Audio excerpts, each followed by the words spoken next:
Lewis here, Status Coup. We are still here in East Palestine. Behind me right now, we actually have the pile of contaminated soil that Norfolk Southern had initially buried underneath the tracks here to get the rail line back open after the controlled burn that had happened here. You can see the big piles of dirt here covered in plastic in most cases, although some areas they're actually currently digging some of this back up and loading it into large dump trucks, as we can see here. A lot of the stuff is headed out of town in the opposite direction of where we are right here. We'll see if we can see exactly where some of this is going. We've heard reports that a lot of the soil actually has been, they're having a hard time finding places to put it. A lot of places rightfully are not wanting to accept this soil. The state of Indiana had done some testing and found some concerning chemicals inside of the soil when they ran those tests. So rightfully, folks are concerned about where this is going. Folks here in town are concerned about the potential, when the wind picks up, for all of these chemicals and whatnot that were buried underneath the tracks, again, in this soil, what could be being released into the air here. So we're gonna kind of follow down from here later today, the streams that kind of run through town and kind of see where, if this soil being dug up is affecting the streams that leave the area, and if the chemicals are still present going through the town of East Palestine and Sulphur Run, then into Leslie Run, and even as far down into Little Beaver Creek.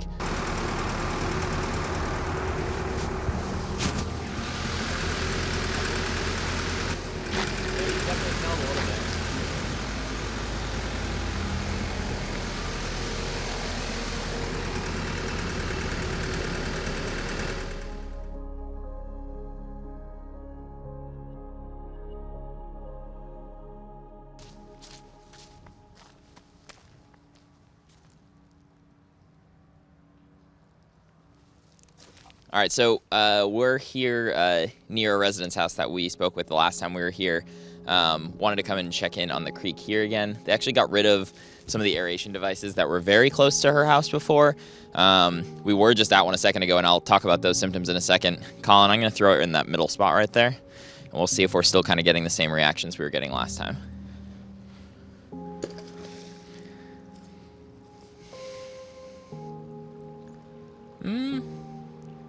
I will say this is looking better in this area.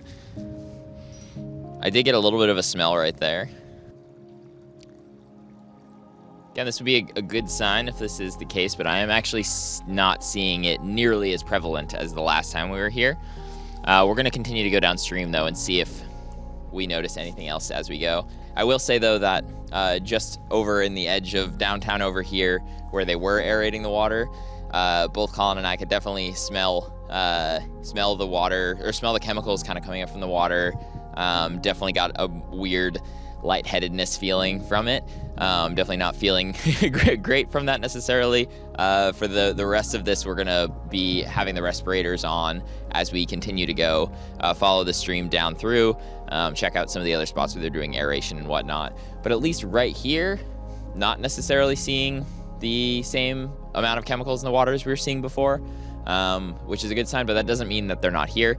We'll continue to go and look, and again, a couple hundred yards in that direction, we definitely were smelling them. There's no question in my mind that it's not the same thing. It's the same smells we were getting the last time we were here a couple weeks ago. So we're going to continue to go head downstream and see what else we find.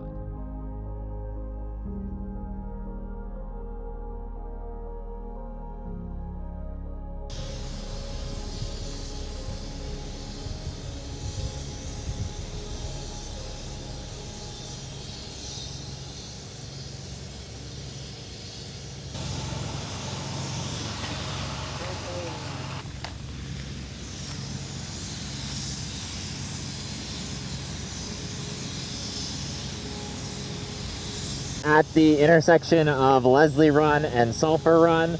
I've got the respirator on because they're currently aerating on both sides of the river here. You can definitely smell it. Didn't want to risk standing here with this for that period of time. This area last time, there's a dam that you'll be able to see here. This dam is in better shape than it was last time, but this is the area where the dam actually overflowed twice in about a week. a couple of weeks back with some heavy rain. Definitely a concern, as in this park that we're basically standing on the edge of is where the municipal water supply for East Palestine actually comes from. Again, there's a couple new things here. These signs are new. These were not here. They're now around town in a couple locations, which is a good start, I guess, but you would have think that some sort of signage, tape, whatever, could have been in place well before 5 weeks after this derailment. We're going to continue to go downstream here and see how far this goes. We weren't able to see chemicals in the water at the last place, but you can definitely still smell it in the air with these aeration devices going on.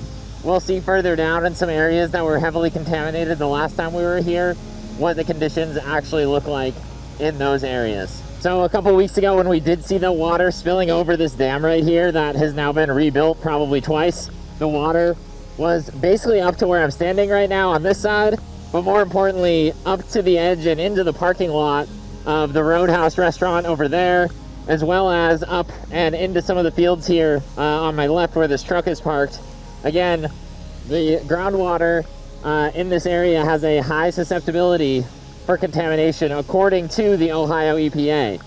In this park back here are some of the municipal wells for the city of East Palestine up over in this direction. So that is definitely a major concern of folks in the area.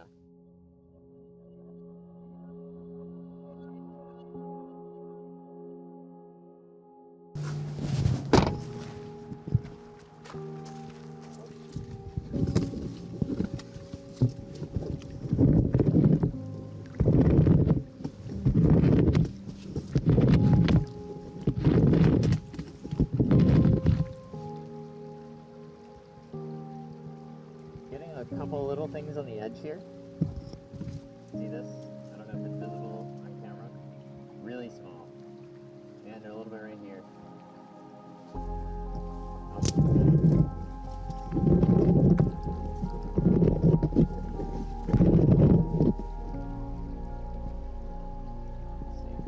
Yep, getting a couple more little blobs. You can see it a little bit better right now. Yep, you see that?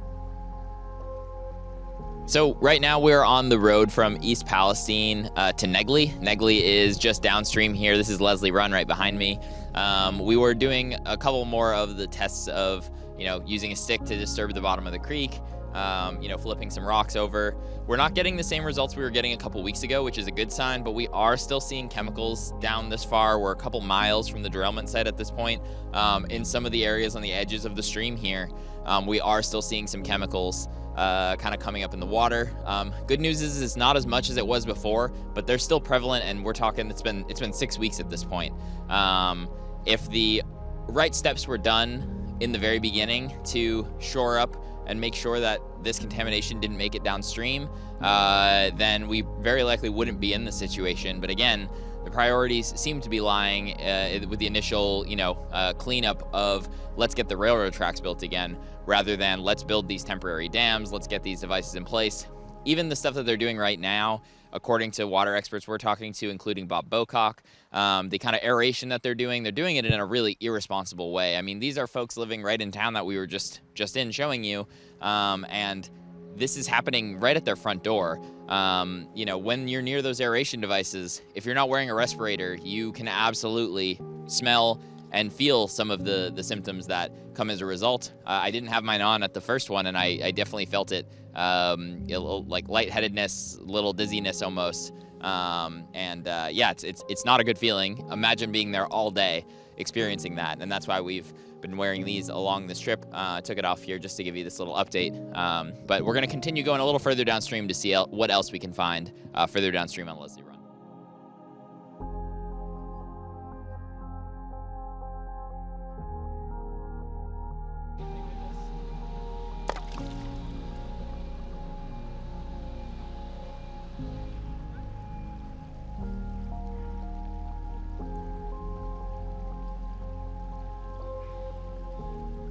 Now we're here in Negley.